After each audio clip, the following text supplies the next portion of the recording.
right. Hello, everyone. Thank you for joining us today on the first episode of the Rod and Ring channel, Rod and Ring, where ancient Near East meets modern West. I am your host, Samuel David, and today I am joined by the incredible duo behind the Star of Inanna Kickstarter program. I have Ruby and John here with me today. How are you both doing?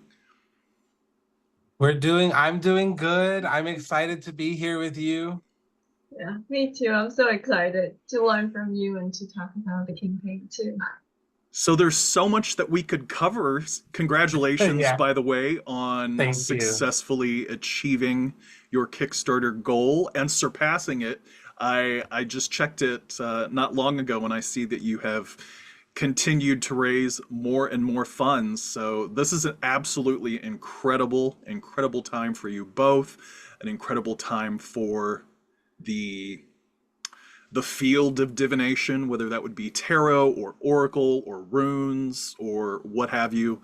So, I could take all the time and talk about the Kickstarter program myself, but you are both the creative minds, and I want viewers and listeners to hear it directly from the content creators. You both have so much that you brought to this project. I know that with John, it was in 2020 that all of this started uh, bubbling under the surface, and then into 2021. Correct me if I'm wrong. That the project started getting its footing. I was hoping you could elaborate that on that and spill all the details behind the scenes. Yeah, absolutely. First of all, I just want to say again, thank you for having us on. We're so excited. And, one of the main reasons that we wanted to work on this was for the exact same reason of, wanting to change the climate within the divination system and add something that wasn't there or was missing, that I felt, we felt was missing. And so we're just grateful to be here and share this space with you and share about this project. But yeah, so for me, it all started in 2020. I was looking into just different goddesses through my isolation.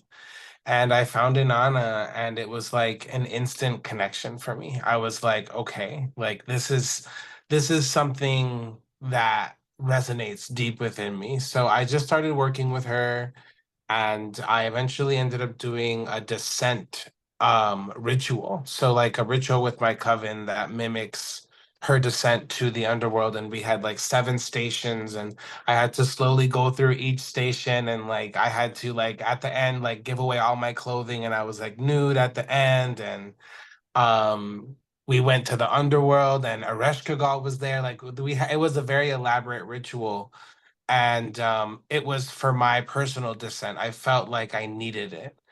And from that point on, like my life has changed so drastically. Like, yeah, it's just been I couldn't have guessed where my life was going to end up if you had asked me way back then in 2020, like where I was going to end up after this. But now that I'm here, it makes so much sense to be here. And yeah, so this deck, the deck actually took a while to get out there. So in 2020, the idea kind of started to form. And in 2021, I started to do some like interviews, and like I started to like throw the ball out, kind of just like mentioning, like, oh, I have an idea for a tarot deck. It's called the Star of Inanna. And Yeah, so in every single interview, I had another page. Well, I still have it, called Cosmic Wheel Mystic, and I was doing a lot of interviews for deck creators. That's actually how I met Ruby.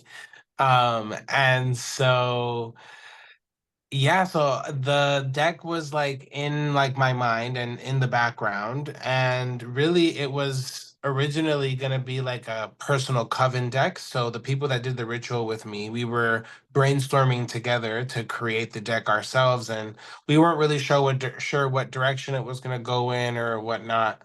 Um So it kind of just sat in the back burner. In 2021, 2022 comes along, and I get out of a really like intense and toxic relationship, and I'm going through a lot of changes. And so I talk with my coven, and I'm like, listen, I don't know that I have time for the Star of Inanna right now.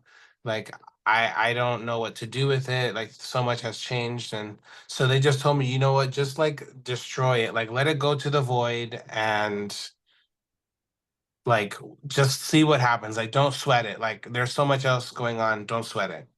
So I was in 2022. And then I think it was sometime, maybe it was in 2023 that Ruby, I had met her in one of the interviews that I did for my page. And she actually has a screenshot of the moment where we both realized that we knew who Inanna was. Cause I maybe when Ruby shares, I would like for her to share. Maybe she can help me remember because I can't remember exactly how the conversation went. But the point is that Inanna got brought up, and I talked about like the deck. I think I mentioned that I was going to work on the deck, and we were both so excited because I personally had never met anybody else who knew about Inanna. Yeah, exactly. I'd never known, so I was like, wow, like she knows who Inanna is. And so, yeah, there was just like a connection there for us. So then I think last year in 2023, I receive a DM from uh Ruby. And she's like, "Hey, I've been thinking about you, and I'm just like wanting to like send you some stuff on the mail. And man, I wish I had gotten it. I have it up in my room, decorating my walls now. But she gave me like a print book, an art book, and then she gave me like one of her prints of Inanna that she had done with like a lion on it. And then in the message, she says, um, she just says about sending me something, and then she says, like, may her light shine upon you. And I was like, I feel like she's talking about Inanna. Like, I feel like she's talking about Inanna right now. And so I think I just asked her, I was like, is this about Inanna? Like, is this who you're referencing? Like, when you said this? And she said, yes, like, yes, it is. And I was like, well, it's crazy because I've been thinking a lot about her, and I've been thinking a lot about the deck that I had thrown into the void last year or the year before in 2022. And like I had kind of like this feeling that like something was like it was emerging, but I just didn't know when. And then Ruby messages me serendipitously, and I'm like, of course. Like so, then I just I hesitated for a little bit. I was nervous to ask. I was nervous to ask her, but then I was just like, Ruby, like, should we collaborate? Like, do you want to collaborate with me on this deck? Like, do you want to work on me like with or work with me on making this deck? And she was like, yes, like I've been wanting to do something for Inanna. And like it just felt so organic and synergistic and synchronistic. And like basically from that point on, we were all in for the deck. And that was, maybe summer of 2023.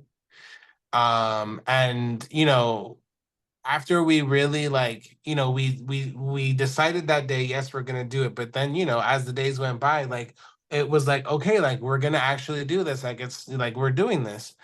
And so yeah, we got the ball rolling, we signed the contract, we started meeting every week to like talk about the cards, the guidebook, the meanings, and more specifically just to get the illustrations done and decide how we're going to design the deck and what we're going to do and the art style of the deck and the rating of the deck. Like I was one day I spoke with Ruby because Ruby's art super beautiful, but like some of it is like super like PG-13 or PG. And I was like, I think this is like a rated M. Like this is rated M, like it's a Nana, we gotta we gotta do it, and so like it was, yeah, so we had all of those like really awesome conversations about like what we want the deck to be and like, you know, how we want to portray the goddess, to the world and make it more accessible.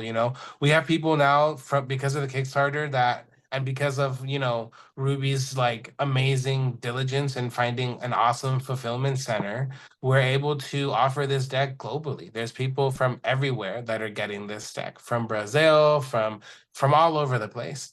And that's really what we wanted, you know, like that was our end goal, is to just get her message out there to as many people as we can and make it more accessible for those people, you know, and hopefully have some, you know, for after the Kickstarter so that we can continue to share her message and stuff. So yeah, so that's you know, that's the extended edition of how we got here from my perspective, right, of this project. And yeah, it's been an awesome it's been one of the best experiences of my life to collaborate with Ruby on this. It's been like soul evolving, and like we have grown so much together. We haven't even met physically before. And like, yeah, I don't know, it just feels like we've grown really close through this. And yeah, she feels like family. And so it's been such a beautiful experience to work with Ruby and to just be amazed at her skills and capability to bring an idea into like this beautiful art illustrations that she does so amazingly. So it's just been so awesome, and I feel so blessed to have been to work on this. And yeah, I think that's me. Thank you so much. Ruby, what was the creative process like with regards to developing the artwork, brainstorming, choosing the quote unquote right design or motif for the artwork that you have so beautifully rendered for this deck? Thank you so much, Sam and John. Um, so the creative process was quite organic. We usually meet and talk about our ideas. I let John come up with like what the next card gonna be, and then we just go out our way and do our own research. I'm not very like fluent in Sumerian mythology, but I love research. So we had a lot of fun like discussing our idea to express the right message for the card, because there's so many ways to fit different mythology and different lesson and medicine in Jung's word into each card. Um, so it was heart opening and mind opening during those time where sometimes I feel like I have such a solid idea and Jung told me something and I was like, oh damn, I like his idea more. So yeah, it happens so much. And um, sometimes we decided on something and then we found something else better and I changed the sketch. Or even when I get all the way to the illustration phase and we disagree about something, we talk. It was really hard because, you know, a lot of time went into like rendering and doing all the colors correction. But during those moments, I learned how to stand my ground and talk to Jung as an equal. Because I usually have to deal with art director in animation and I don't have much room to fight back. So um but but we grow so much and we learn so much more about each other and how the cards want to express themselves rather than how we individually want to enforce certain ideas. Um, so generally we come together and come up with the idea and the mythology behind the card, and then I go off to do sketches.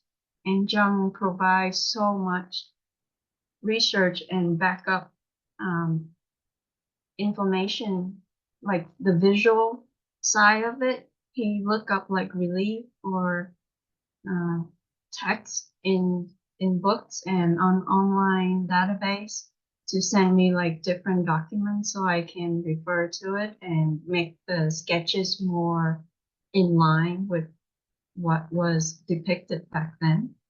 I also do my own research and I have a big wall, like Jung have seen it, of like reference images from like wall relief to books to like jewelry, clothing and textile, like fringes and writing everything, but it's very heavy. It's a big file.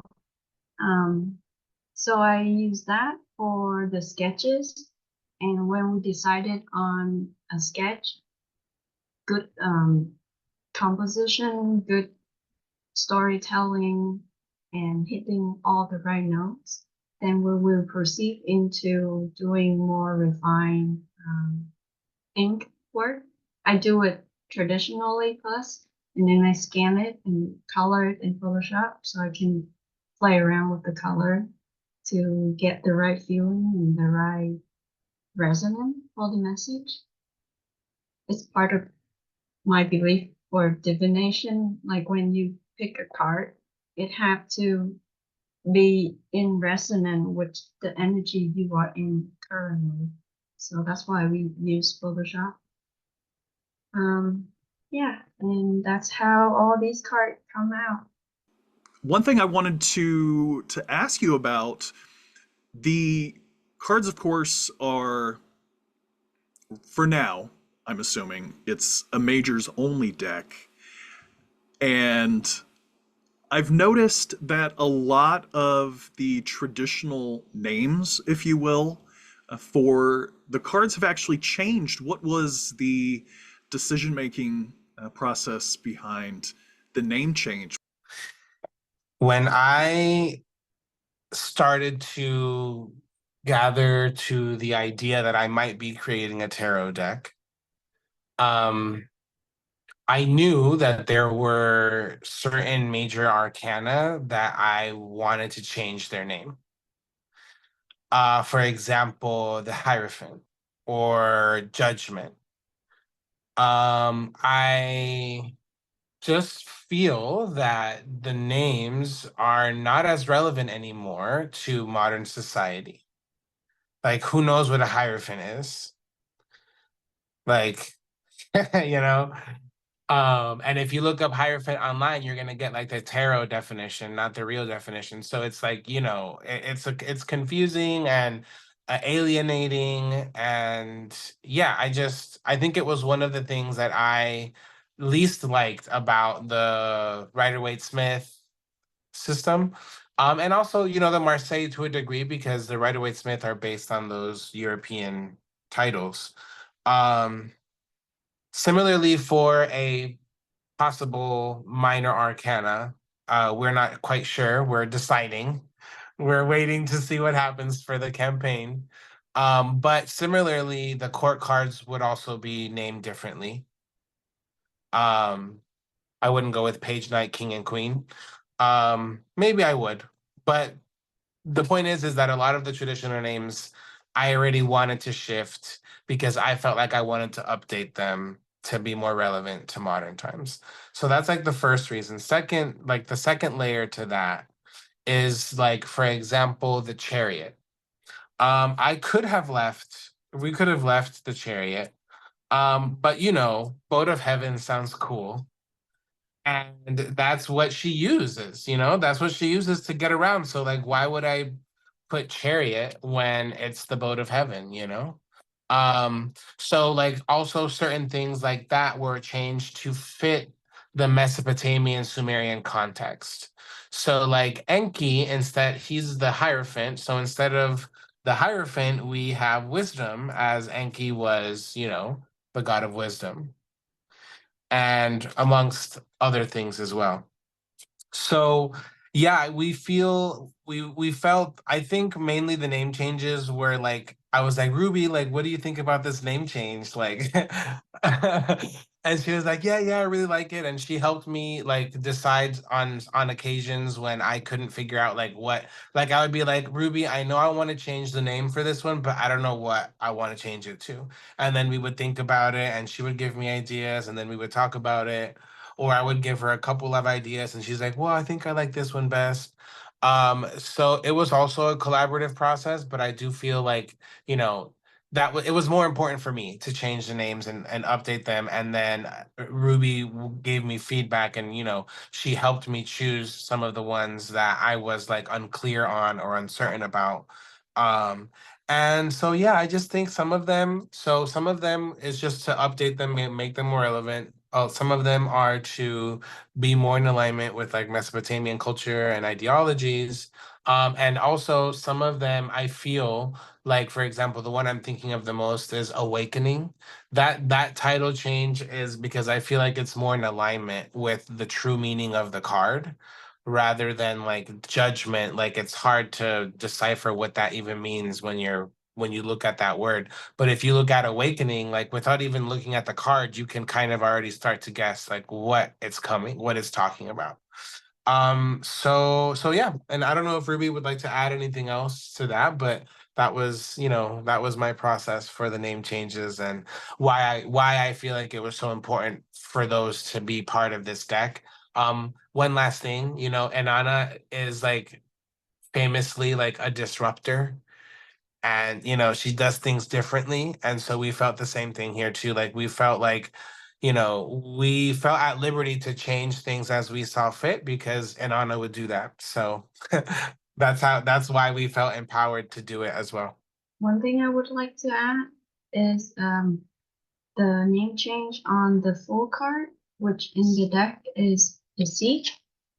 So, yeah, and it is, of course, in alignment with Nana.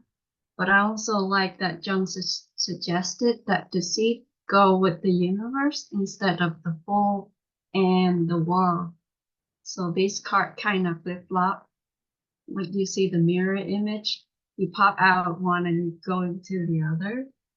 And I think it reflects not only Inanna but also the natural order of our existence. And it's not just limited to the journey of the foal, but this could be like an egg inside the womb, and that's the journey of all of us. So you have the seed taking the place of the fool, which is evocative of, the divine womb, or the mandorla, or the Vesica Pisces, or the date house, in this regard. And going through the rest of the cards, we have iterations of the suit names, or the major arcana names, and of course, as you had mentioned earlier, and we touched upon that, there are certain name changes, with the Hierophant being replaced with Wisdom and represented by Enki. We also have these rich images drawn directly from myth.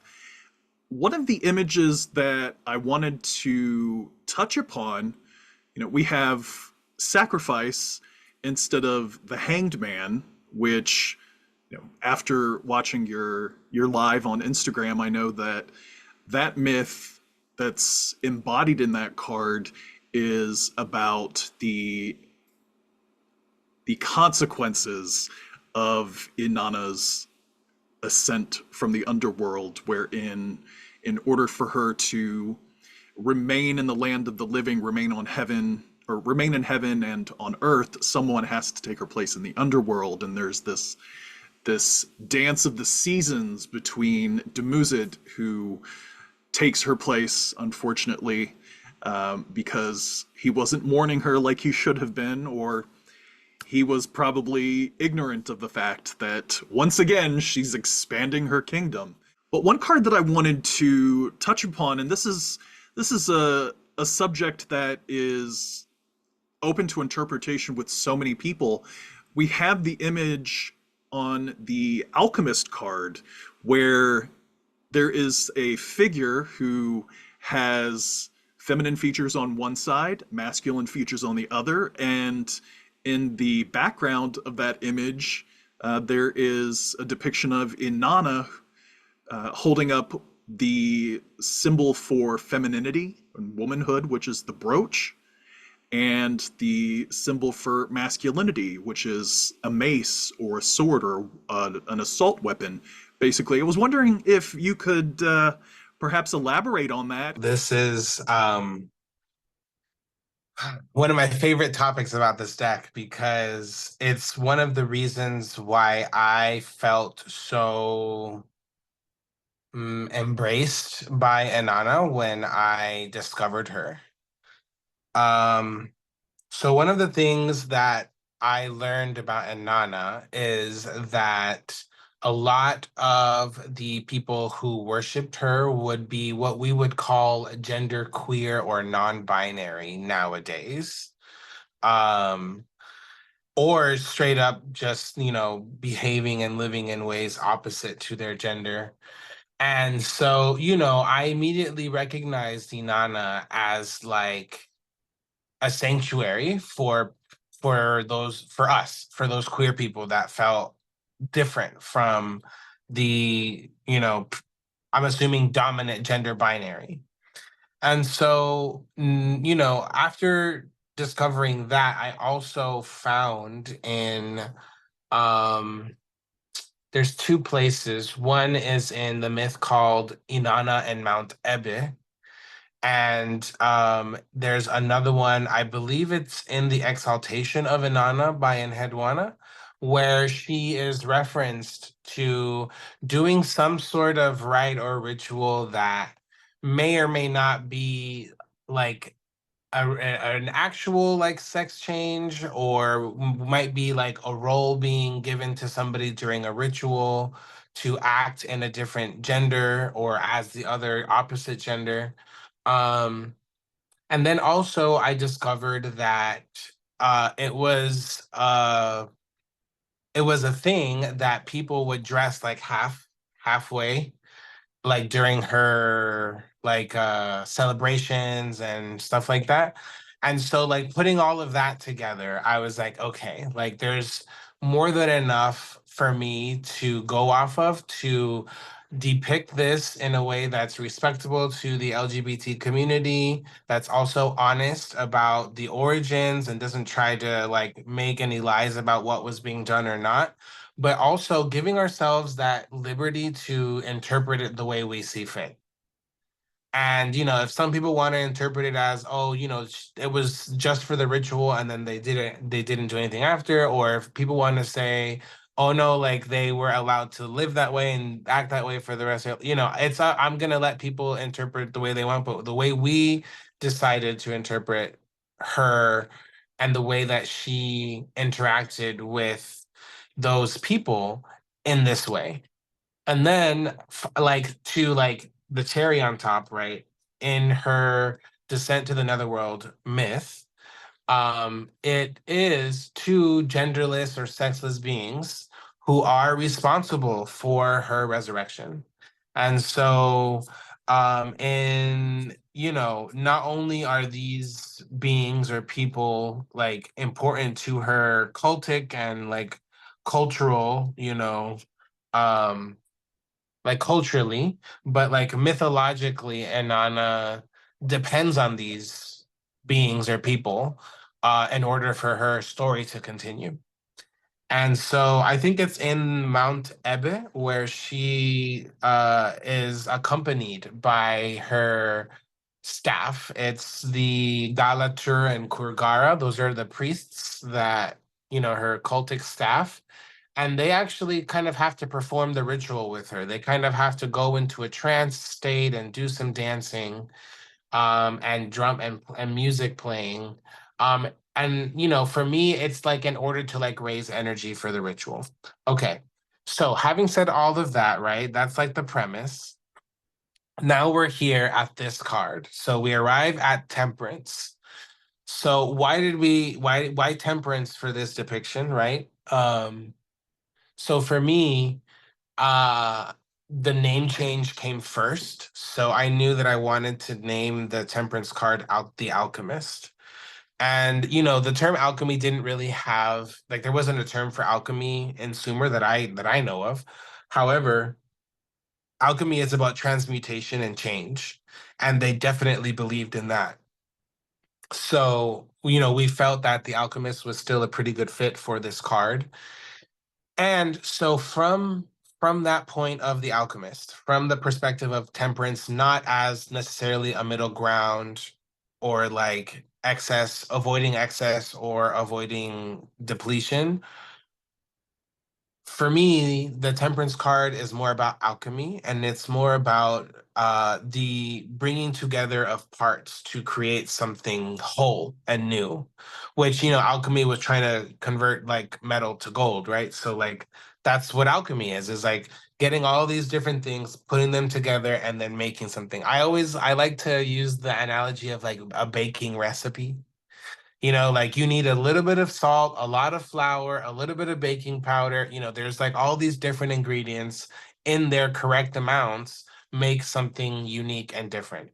And so for me, like the idea of alchemy is also about balance. So if we see here, like the alchemy is going on back here, and then the cultic performer or the cultic like uh staff, they're called the pili pili, is here in the front, right? Kind of real or feeling or recognizing or experiencing the effects of that alchemy.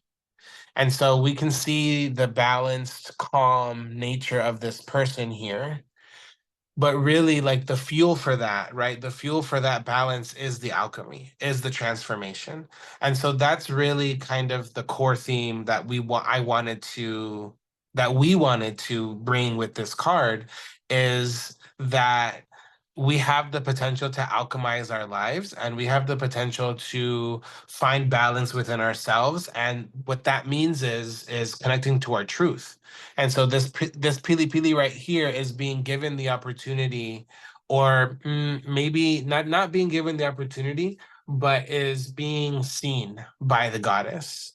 And because the goddess can see them, she says, "Okay, well, let's do that. Like, I'll let you pick. Like, if you were born, like, you can choose. Like, fine, let's do it. Like, I'll get my dancers and my drummers, and we'll do it right now." And so, it's basically her giving permission for us to stand in our authenticity. And, this person, this Pili Pili, has the choice. The choice is in their hands to move in whatever direction they see fit, which is why they feel so at balance, because they know that they're being seen. And not only that, but they know that they're living and they're embodying their authenticity. And so we put them in this kind of in this pose, because this is kind of like a votive, like we found a lot of like votive and like prayer and like priestly like statues and stuff in this kind of like posture. And so yeah, I get that we figured that that's like, instead of doing, this is that, like, instead of this it was like so we figured that that was what it was. And their robe is the uh oh my gosh. Is it the new Pride flag, Ruby? I can't remember. But it has all the Pride colors, the trans colors, and then it also has people like Indigenous and POC. So we wanted to just really make sure that everybody felt like embraced and included with this card. And we also wanted to kind of change up the energy of that temperance to like bring some more of that alchemy into this card, and kind of go along that line for the definition and the interpretation, which is still in alignment with temperance. It's just slightly like variant. So yeah, and yeah, so this was a really awesome card to depict. It was a lot of fun to like talk with Ruby about, and like really kind of like make it known like that, like how could we, right, make a deck around Inanna and not include her queerness. And that's also why in the universe card, do you have it there, Ruby? Oh, I have it. Yeah. um in the universe card, we see Inanna a little bit like she's like in her masculine, you know, she looks less in her feminine and she's like in her masculine because that is also something that is written about her in her myths and stories is that she, when she wants, will shift to a male or a female. And so, yeah, that's the story for The Alchemist. And we really hoped, you know, I'm queer, but I'm not trans. So I was, you know, unsure.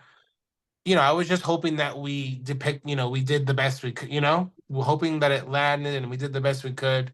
Um, and I feel like you know, the feedback that we've gotten from that card from people of the LGBTQ community has been really positive. And you know, a lot of people are like, I've never seen something even close to what I feel in tarot before, you know? So it feels really good to be able to, you know, to know that we and like it feels like, you know, we did the right thing. Like we did the right thing. And even though like again, there was a little bit of like, oh, we're not sure, like we're not sure. But yeah, at the end of the day, like we just went with what felt right. And we have this like beautifully illustrated card by Ruby. And yeah, I don't know if Ruby would like to add something to the story of the alchemist. Yeah, I want to add a little bit more that not only that we're striving to include people of all gender identity, Jung was very um, excited to see the priest in the background, because I sneak a person of larger frame and a person that is very scrawny and tall and like not the normal proportion. And so we are trying to extend the umbrella to include people of all body types as well, because this is a deck of all god and goddesses. It's just normal, like muscular or like sexy. So we want to include more body type, and we find a home for all of that in this card. So we're very proud of this card. Thank you for sharing that, Ruby, because yeah, one of the things I think we actually talked about that, Ruby, it was like, you know, with Inanna and Enlil and Enki and Utu, like they're all jacked in their reliefs, you know, like there's no like, you know, none of the reliefs. I mean, maybe like some of the like mother goddesses are like a little, yeah, see, like the jacked Utu, like you know, like it's like so we, you know, and Inanna traditionally, you know, like all of her poems speak of like, you know, she's the goddess of love, sex, and war. So like her reliefs and stuff are gonna be like hourglass figures, you know, the boot, you know, so like it is what it is. We can't change that, you know. So like we really like where we could, we were like, okay, let's make it more like diverse and so that, you know, even in a deck where full of gods and goddesses that are like, you know, idealized, right? Really like there's like body types of all kinds. And so yeah, I was really excited to see that and grateful of that. So yeah, like Ruby said, like very proud of this card. Two other cards that I just cannot stop looking at, and there's just something about them, and I think it's because it's the imagery is part of one of my favorite myths, Mesopotamian myths, which does not really include Inanna to a great degree, and that's the Epic of Gilgamesh. And the Shadows is one of the cards that I absolutely love, as well as the Moon card, because you know, you're in all of the other cards, you both are presenting Inanna as this colossal, beautiful powerhouse, but in the Moon and in the Shadows, she's depicted as a young girl.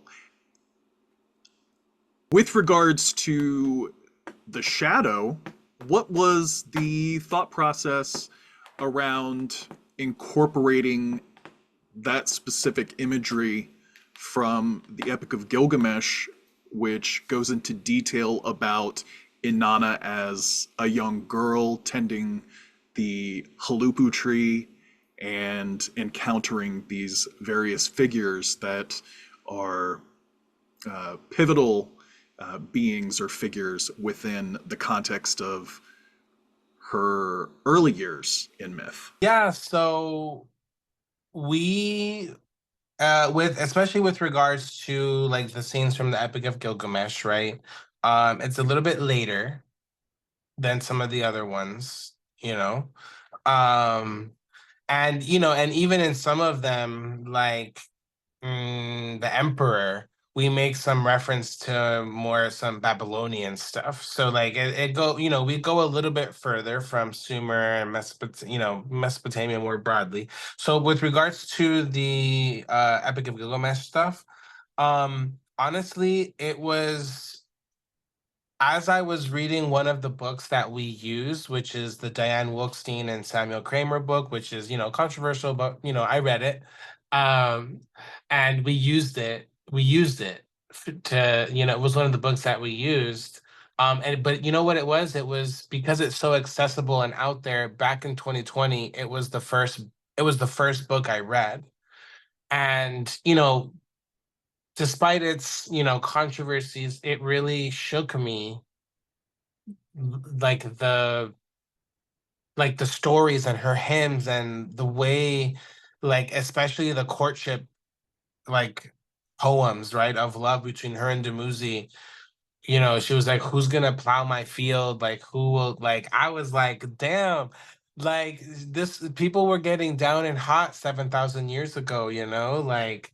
And it was, for me, it was really, I like, I'm not like, I don't identify as a woman, but like I felt so empowered by her journey that I could only imagine what it would feel like for a woman to hear these myths from so many thousands of years ago, when more recently we have all of this, like, purity and like abstinence, and like, and Anna was all out there, and so the book introduced, the way that they structured the book kind of makes her like, they try to put her myths in like a timeline from like young to like older. And so when I first read through it, I didn't realize that these myths were actually from the Epic of Gilgamesh and not from like a myth of Inanna. It was only until later when I started working on this deck was when I realized, I was like, oh wait, like this is not even like, this is from way later. And so yeah, so it was later on that I realized that things got reorganized. It's so when I was reading through the Diane Wilkstein book again, and I read the myth called the Hulupu tree, which I don't know, I don't think that's what it's called in the Epic of Gilgamesh. I can't remember. I think the Epic of Gilgamesh one is called Gilgamesh and Enkidu go to the Netherworld or something. Um, so, anyways, at the beginning of that myth, they show Inanna as a young woman plucking the tree from the Euphrates, as Enki is like going against the underworld. And so, with the Shadows card, that tree is taken back to her garden, and you know she has hopes for that tree to become her future, her throne, her bed, like that tree embodies her evolution as a being. Without that tree, she can't achieve what she wants to achieve. And so, in her story, after the tree has grown for some time, um, these beings take root in the tree. So, we have the snake that cannot be charmed, we have the demon maiden Lilitu, and then we have the Anzu bird. And, the Anzu bird is the one who tried to steal the divine May, and the snake just won't be charmed, so it just it's not going to be charmed. And the Lilitu demon, well, she's just doing her own thing, she's not going to listen either. And so Inanna in the myth, which to me demonstrates her youth, like she can't do anything about it. she feels powerless to remove these beings, and she weeps because these beings are in her tree and she can't use it now. She can't do what she wants with it. And so she weeps to her brother Utu, and Utu's like, sorry, I can't help you. So like we put Utu up there kind of like not look like looking the other way because he wouldn't help. And then, the hero King Gilgamesh comes along, and we see here his little axe that he's gonna use later to chop the tree. Or not, well, yes, but first he like scares away the beings, and like liberates the tree. And then Inanna is now able, he chops the tree, he makes the throne the bed, and she crafts some items for him as a gift as well. But the point is that the shadows card is the devil's card in tarot. And the devil card is all about the things that hold us back, that we think are like larger or more difficult than they actually are to move through. So like things, but they also can be things like vices and addictions, and basically things that we have attachments to that hold us back. So the shadows card or the devil card can represent fears, worries, vices, unhealthy patterns, things that can hinder your movement forward if out of balance. And so when I was reading through the myth, this is really the moment where Inanna, really the only moment that I can pinpoint in her story where something gets the best of her. Like she can't win against these. Like her fears and her worries and her shadows are seemingly larger than what she can deal with. So she really like, you know, didn't have or felt like she didn't have what she needed in order to get rid of this. She wasn't powerful enough or whatever it was, that she just felt like she couldn't do it on her own. And that's a theme for Inanna in her stories. Like oftentimes Inanna relies upon the people, the other gods and goddesses in her story to support her. She rarely does things like on her own, like Enki gives her the May, Ninshubur fights off the monsters.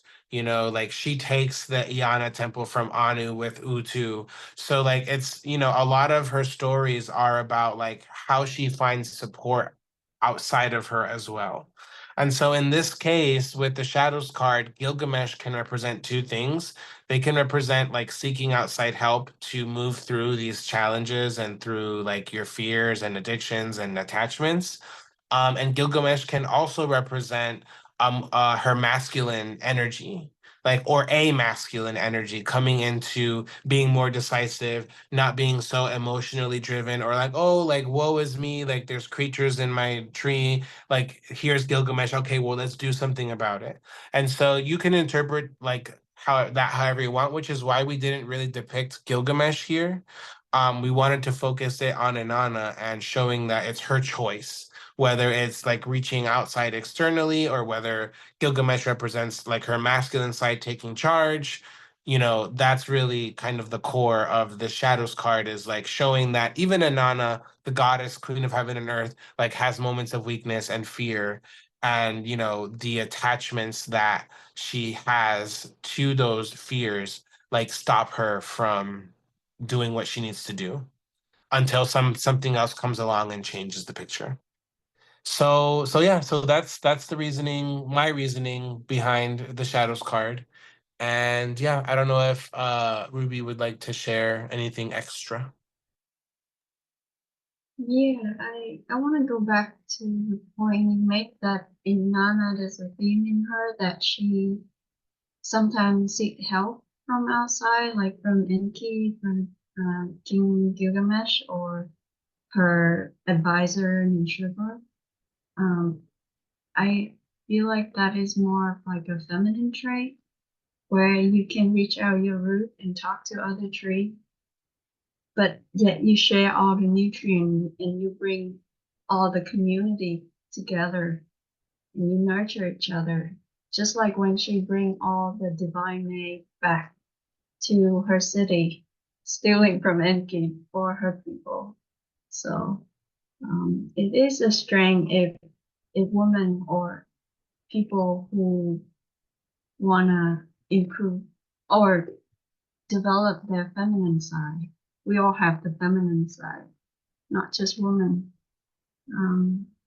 But the aspect that we think that when we fall into our shadow, like in this aspect, Inanna is not powerful, and her dress is not white as in the moon card. Like apart from depicting innocent, this also the like rainbow, colorful, messy color also depict her emotional state. Like because she is attached to the tree, it is mine now. So whatever happened to it, I'm all like riled up inside and I can't think straight. So that's why I depict her dress really colorful in relation to the colorful snake and the Anzu bird. Relate to we change color. We post an update. I think that's one aspect that I wanna emphasize, which is the emotional disturbance in the shadow card.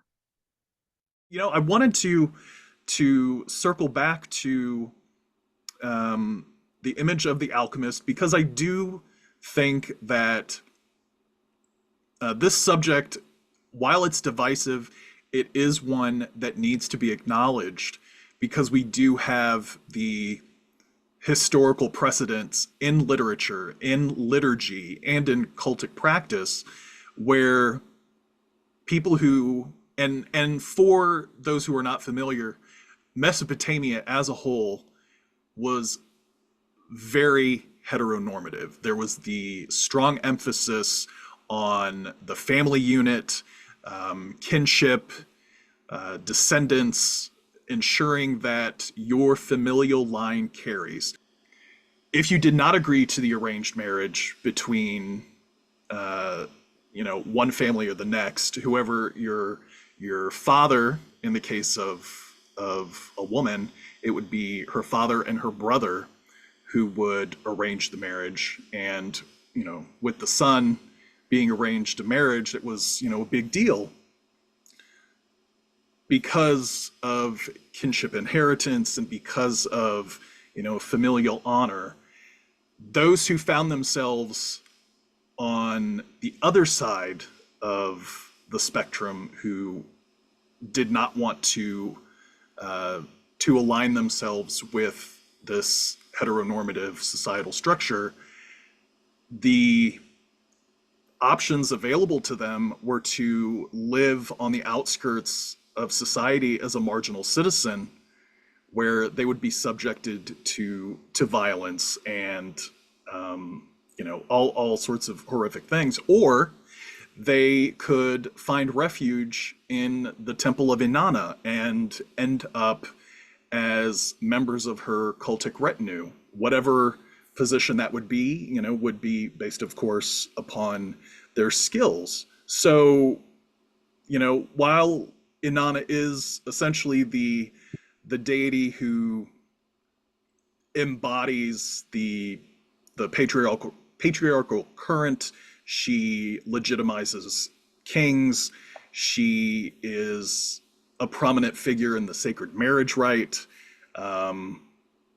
She's also that deity who both embodies and eschews gender norms. She is both masculine and feminine. She is the divine feminine. She's the divine masculine. She's the divine androgen, because literature tells us, whether that would be in hymns or in myths, that she is a woman who is also clothed in men's armor, and she bears the mace, which is a masculine symbol. In fact, one of her many depictions is a woman with pigtails or braids, wings, and several maces strapped to her back.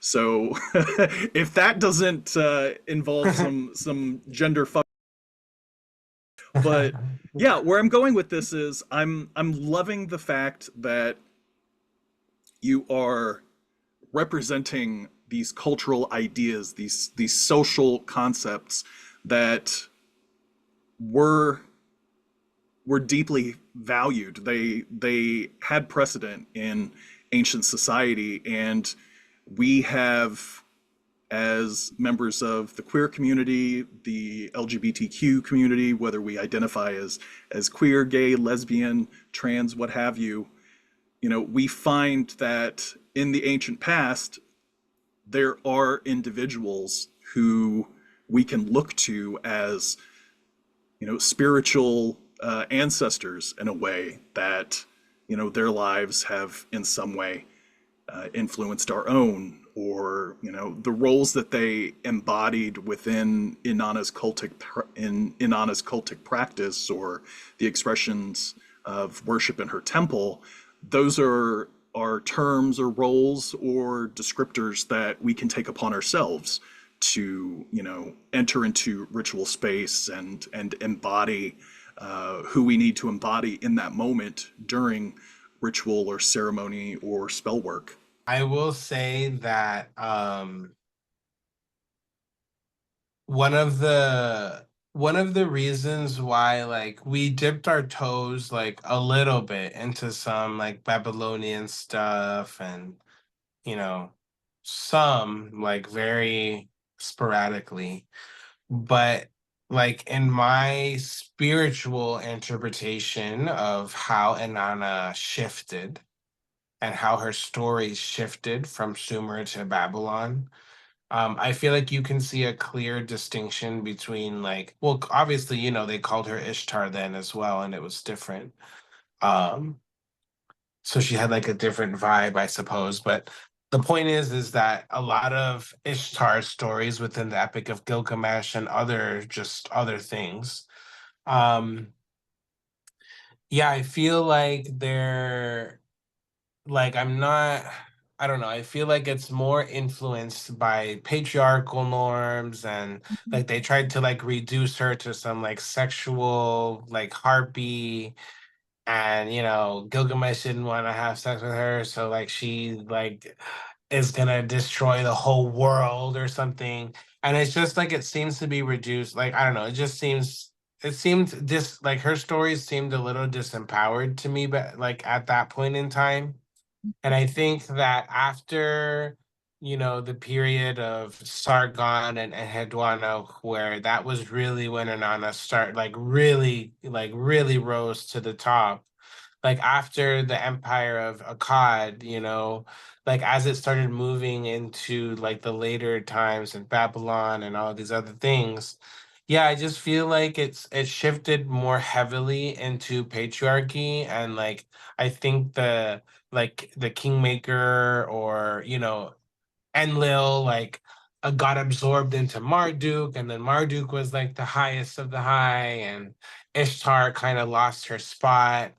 And it wasn't so dependent on like the sacred marriage ritual anymore. And you know for me it just is like a symptom of symptom is a symptom of like the male dominated views like taking hold, and like the femininity that was at the forefront was already starting to lose some when Hedwana came in and Sargon, and then after that period, it really just started going south.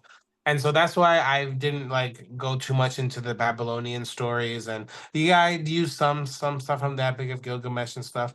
But yeah, I tried to like avoid those as much as I could, because I felt that they diluted Inanna and her true essence.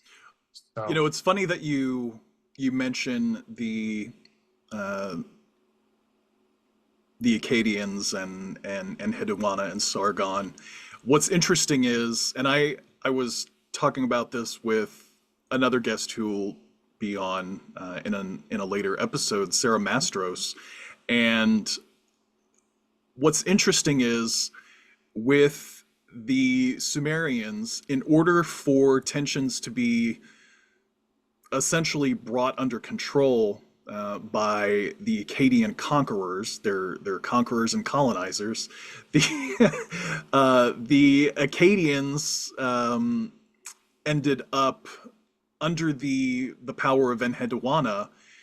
They blended the pantheons, they syncretized the deities, and we go from having Inanna and Ishtar as two distinct beings to essentially being the same.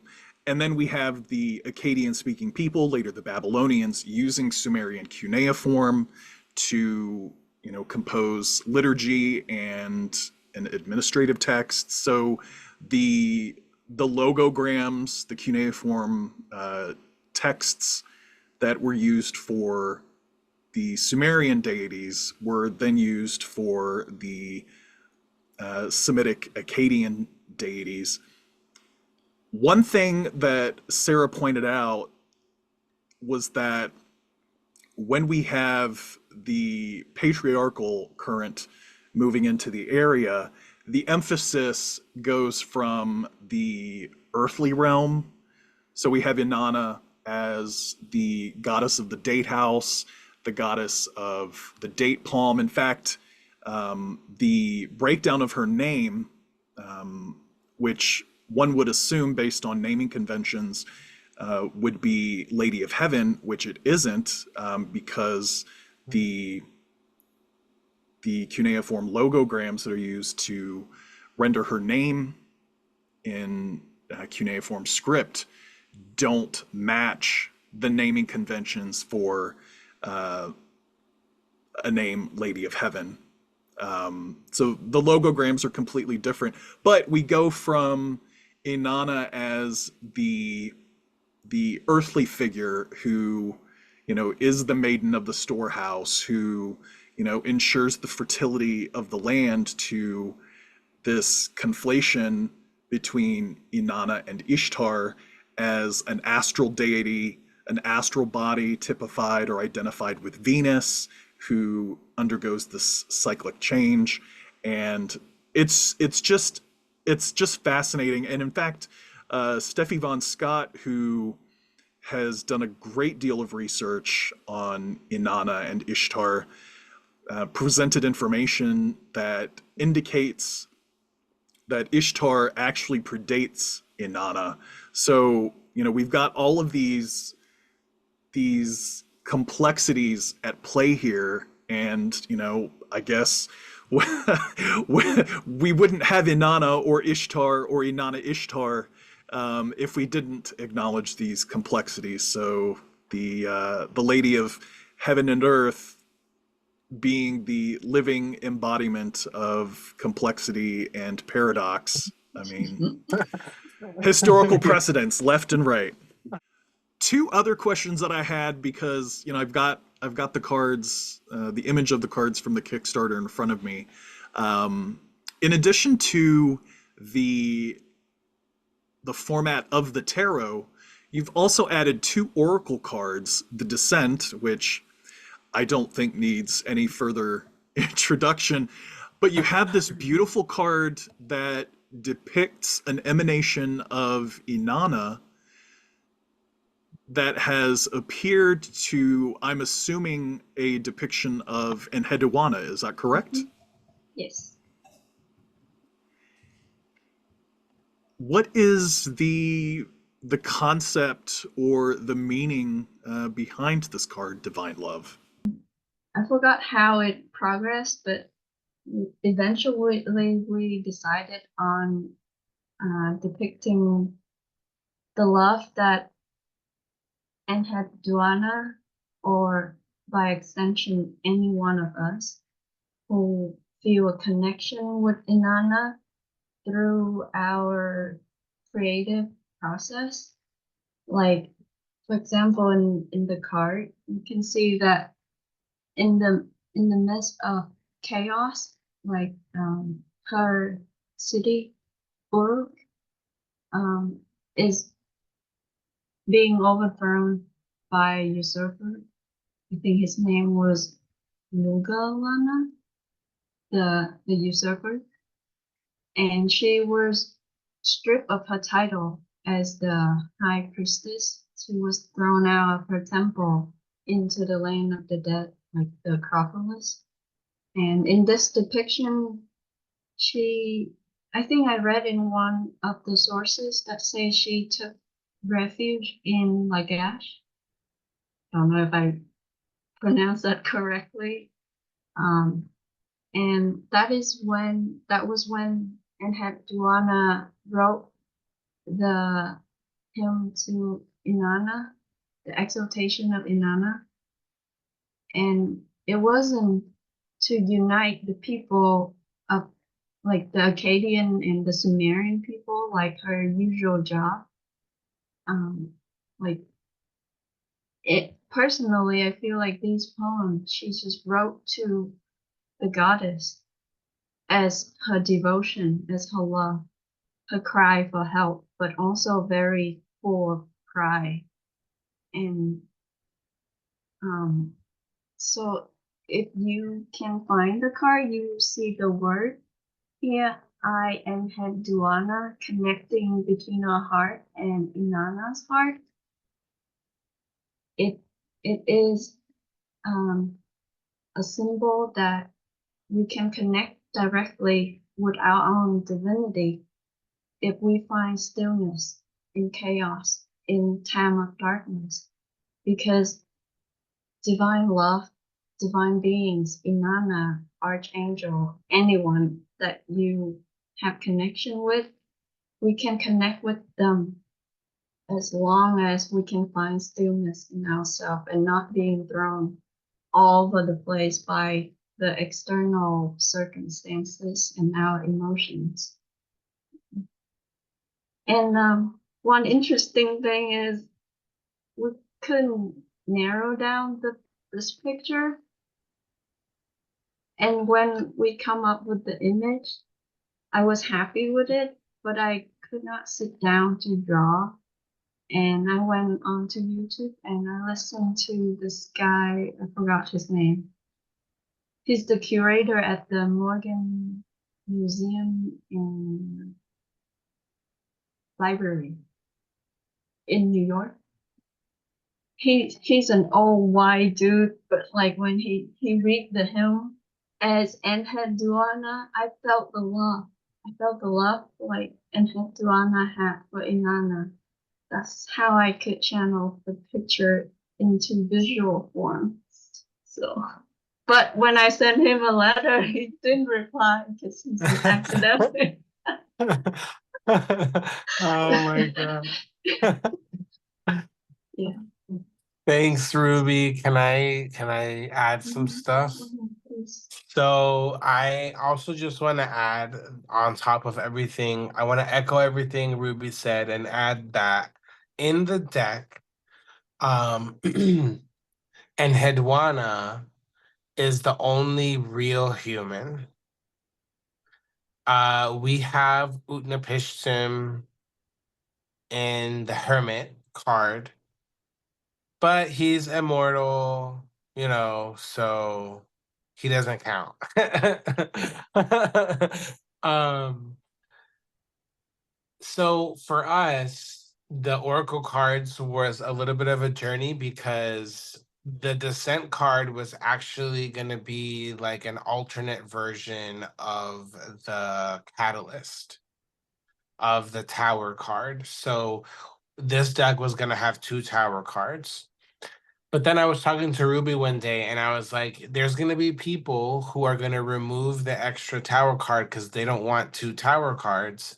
And I don't want them to remove this card from the deck. Like this card just needs to be here at all times. And I guess there's going to be people who remove the Oracle cards, fine. But like, I didn't want to give them an extra reason to remove the card. So I asked Ruby, I was like, Ruby, what do you think about just making this an Oracle card? And she was like, "Yeah, let's do it, but there's still another one. Like we still have to do another one. Like it doesn't replace the one that we were gonna do, you know?" And so I was like, "Okay, cool. Like we'll think about that later." And after we finished all of the illustrations, then we were like, "Okay, what are we gonna do for this Oracle card?" We talked about the Bull of Heaven. I also cannot remember how we ended up this image, at the enlightening imagery. I don't remember where that came from, but it came from somewhere. And yeah, we really feel that, because going back to the point that enlightening is the only human, um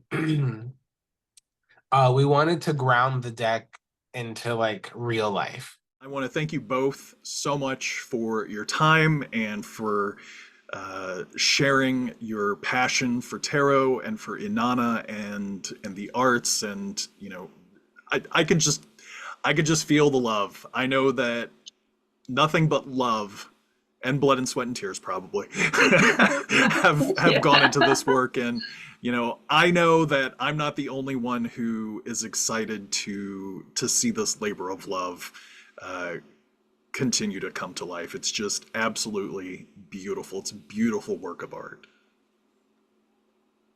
Thank you Thank so you much so for much. having us. Thank you so Thank you. much. Thank you so much.